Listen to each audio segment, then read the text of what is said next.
मैंने आज बना दिए थे आलू की सब्ज़ी बनाई थी मॉर्निंग में। मुझे लगा था हस्बैंड ऑफिस जाएंगे और बाद में उन्होंने बोला कि आज मैं छुट्टी करूँगा, तो मुझे गुस्सा आया बहुत ज़्यादा। और हमेशा ऐसा होता है, जिस दिन खाना ना बनाओ उस दिन ऑफिस के लिए जाने के लिए तैयार हो जाते हैं, और जिस दिन बना दो ना जल्दी उठ के उस दिन छुट्टी कर लेते हैं। मुझे पहले से मना कर देते तो मैं उस दिन थोड़ा सा और लेट उठती ना, तो जल्दी नहीं उठना पड़ता। वरना इनके ऑफिस के चक्कर में मुझे जल्दी उठना पड़ता है, जल्दी सारे काम करती हूँ। इस चक्कर में मैं थोड़ी थकी हो जाती हूँ, लेकिन हस्बैंड पे इतना गुस्सा आता है, छुट्टी कर लेते हैं जब मैं सारा काम कर लेती हूँ। तो छोड़ो सारी बात। तो आज मैंने बनाया था खाने में आलू, क्योंकि घर में कोई सब्जी नहीं थी, आलू ही पड़े थे, तो सोचा आलू बना लेती हूँ। हस्बैंड को पसंद भी है ये वाले आलू बहुत ज़्यादा। तो जा चुके थे स्कूल, क्योंकि उनके लंच में पैक करके मैंने खाना भेज दिया था उनका। आज मैंने पोहा बनाया था और क्या नाम है, ब्रेकफास्ट भी मैंने करा दिया था। और हस्बैंड फिर बच्चे स्कूल से आ गए थे, मैंने फटाफट से दोपहर का खाना तैयार किया, मतलब रोटी बनाई। बच्चों के लिए सबसे पहले मैंने रोटी बनाई थी, क्योंकि उनको ट्यूशन जाना होता है और बच्चे स्कूल से आते हैं ना तो 2:30-3 यूँ ही बज जाते हैं, और 4 बजे का उनका ट्यूशन की टाइमिंग है। इस वजह से मुझे जल्दी पहले बच्चों के लिए बनाना पड़ा। हस्बैंड तो छुट्टी पे थे, तो हम दोनों ने लास्ट में खाया था, साथ में ही खाया था। बच्चों को खाना खिला के जब तक उनका ट्यूशन का भी टाइम हो गया था, तो उनको फिर मैंने हस्बैंड के साथ ट्यूशन भेज दिया था। हस्बैंड को रास्ते में पापा मिल गए थे मेरे।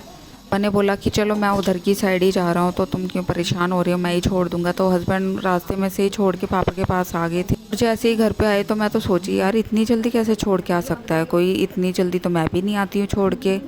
हस्बैंड ने बताया कि पापा जी मिल गए थे रास्ते में, और यहाँ पे जो कर रहा था अपने खाने का वेट आफ्टरनून में, तो बेटा उसका खाना बनाता है। चाहे सावन हो, चाहे नवरात्रे हो, चाहे कोई भी वो हो, लेकिन मेरे जो के अंडे फिक्स हैं। यहाँ पे हस्बैंड भी आ गए थे अपना हेड वॉश करा के। मेरे हस्बैंड आए हेड वॉश करा के, जो उनके आगे पीछे नाचने लग गया था। ये सुबह मैंने गाय की रोटी बनाई हुई थी। हस्बैंड जब भी ऑफिस जाते हैं तो मैं सुबह साथ में ही गाय की रोटी दे देती हूँ, लेकिन आज गए नहीं थे, तो इसलिए दोपहर हो गई थी। तो बच्चों को ट्यूशन छोड़ने गए थे, तब मैंने उनको दी थी। को मैंने बोला कि ये लोग गाय को दे देना, बच्चों को छोड़ने जा रहे, तो उन्होंने आते वक्त बेशक से छोड़ने नहीं गए थे, लेकिन वो फिर भी देते हुए आए थे। यहाँ पे बच्चे भी हो गए थे तैयार और अपने ट्यूशन की तैयारी भी करने लगे थे, पानी की बोतल वगैरह भरने लग गए थे। यहाँ पे मैं हस्बैंड और अपने लिए रोटियाँ बना रही थी, और क्योंकि जब तक वो छोड़ के आते तब तक मेरी रोटियाँ ही बन जाती, लेकिन वो इतनी जल्दी आ गए थे मेरी रोटी भी नहीं बन पाई। बीच में मेरे हस्बैंड कुछ बोले जा रहे थे, मतलब मैं व्लॉगिंग कर रही थी तो उसके लिए बोल रहे थे कि अब बोलो कि मैं आज गाइस रोटी बना रही हूँ। तो मुझे हंसी आ रही थी बीच में। तो कह रही थी, मैं कोई बात नहीं, कर लो, जितना मजाक उड़ाना है उड़ा लो, एक दिन सक्सेस होंगी ना तब जाके आपको बोलूँगी कि अब बोलो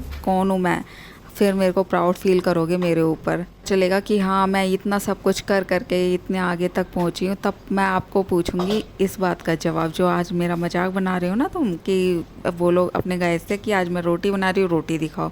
भाई ये मेरा काम है और मुझे अच्छा लगता है। मैं पता है इतने कंटेंट चेंज कर चुकी हूँ, लेकिन मुझे किसी में भी इंटरेस्टेड नहीं रहती हूँ। मुझे व्लॉगिंग करना बहुत ज़्यादा अच्छा लगता है, क्योंकि मैं घर में रहती हूँ, तो मुझे घर की हर एक छोटी छोटी चीज़ दिखाना बहुत अच्छा लगता है, और जो मैं काम करती हूँ मुझे वो भी दिखाना बहुत अच्छा लगता है। तो मैं सिर्फ व्लॉगिंग ही कर सकती हूँ।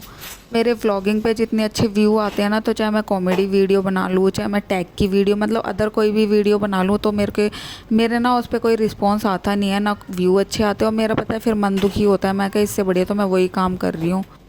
हस्बैंड के कहने पे मैंने बीच में एक बार कॉमेडी वीडियो डाल दी थी, लेकिन वो मेरी नहीं चली थी, तो इसलिए मैंने छोड़ दिया कि इसके लिए अगर बनाऊँगी तो इसके लिए दूसरा चैनल बनाऊँगी।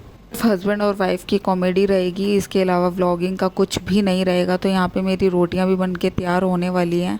उनको मेरे भतीजे का भी बर्थडे था, तो मुझे फटाफट से सारा काम करना था। अगर बेटी होती तो वो सारा संभाल लेती है, क्योंकि बेटियों के होने से बहुत फ़ायदा होता है माँ को। किचन में बना रही थी रोटी, हस्बैंड अंदर कर रहे थे वेट, वो अपनी वीडियो एडिट कर रहे थे। जो मेरा इतना मजाक बनाते हैं ना, जिनको एक टाइम में सोशल मीडिया पसंद नहीं था, तो वो भी वीडियोस बनाने लग गए हैं। तो वो अंदर एडिटिंग में लगे हुए हैं, और एडिटिंग करने में ना उनको एक 2 घंटे हो जाते हैं। भाई इतनी बढ़िया एडिटिंग करते हैं, मेरी व्लॉगिंग की एडिटिंग नहीं करते, क्योंकि मेरी वीडियो की खुद ही एडिट करनी पड़ती है सारी वीडियो, तभी मेरी वीडियो अपलोड होने में इतना टाइम लग जाता है, क्योंकि एडिट करने का टाइम नहीं मिलता। घर के काम में ऐसे फंसी होती हूँ, तो जब टाइम मिलता है तब एडिट करती हूँ। इसी वजह से थोड़ी मेरी वीडियो लेट हो जाती है, लेकिन कोई बात नहीं, आप लोग मेरे साथ हो, मुझे सपोर्ट करोगे तो मेरी लेट वीडियो आए, जल्दी वीडियो आए, लेकिन आप मुझे इतनी उम्मीद है अपने फॉलोवर्स पे, अपने सब्सक्राइबर लोगों पे, अपने फ्रेंड्स पे, कि वो मुझे पूरा सपोर्ट करेंगे। तो यहाँ पे रोटी बना के मैंने अपनी पूरी किचन कर ली थी क्लीन। तो यहाँ पे क्लीन करके हैंड वॉश करके, क्या हो रहा है मेरी जवान को, हैंड वॉश करके फटाफट से अपने हस्बैंड के लिए और अपने लिए मैंने सब्जी डाली। और हस्बैंड को मैं इतना बोल के थकी कि आके सैलेड काट लो। बेटी होती है तो यार वो काट लेती है। मैं रोटी बना के थक गई थी तो मेरा मन नहीं था कि मैं सैलेड काटूं। हस्बैंड को मैंने बोला तो वो सुन ही नहीं रहे थे। मैं कहा मुझे तो खाना नहीं है सैलेड,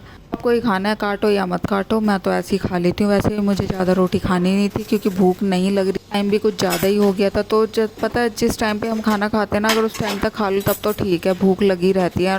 पता है टाइम ओवर हो जाता है ना तो भूख भी चली जाती है। मैंने तो भाई सिर्फ आधी या एक रोटी खाई थी क्योंकि मेरी भूख भाग गई थी। और यहाँ पे मैं हस्बैंड के लिए और अपने लिए सब्जी डालने लग गई। उसके बाद हस्बैंड सब्जी लेने भी नहीं आए, सारा काम मुझे खुद ही करना पड़ा। इतना गुस्सा आता है ना, जब वो एडिटिंग में घुस जाए ना तो फिर वो हिल नहीं सकते हैं। यहाँ पे मैं सबसे पहले सब्जी डाल के और प्लेट में लगा के, और रोटियों में भी घी मैं पहले ही लगा चुकी थी, और डाल डूल के अंदर लेके गई। अंदर जाके देखा, मैंने प्लेट पूरी सजा ली थी, अंदर जाके देखा तो महाराज जी, देखो तो सही महाराज जी कैसे पैर फैला के पड़े हुए थे। मैंने बोला वाह तुम्हारे राज, तुम्हारे सही मस्त मज़े हैं। मैंने बोल बोल के थक गई, सैलेड काट लो, मेरी हेल्प करा दो, मतलब नहीं किया। फ़ोन में देखो, फ़ोन में एडिटिंग करने में लगे हुए हैं अभी भी। नहीं यार, मैं भी कुछ नहीं कहती यार, पूरा टाइम तो ऑफिस में रहते हैं, छुट्टी का एक दिन मिलता है उसमें भी उनको काम में घुसेड़ दूँ। तो ये रहा मेरा पूरे दिन का व्लॉग।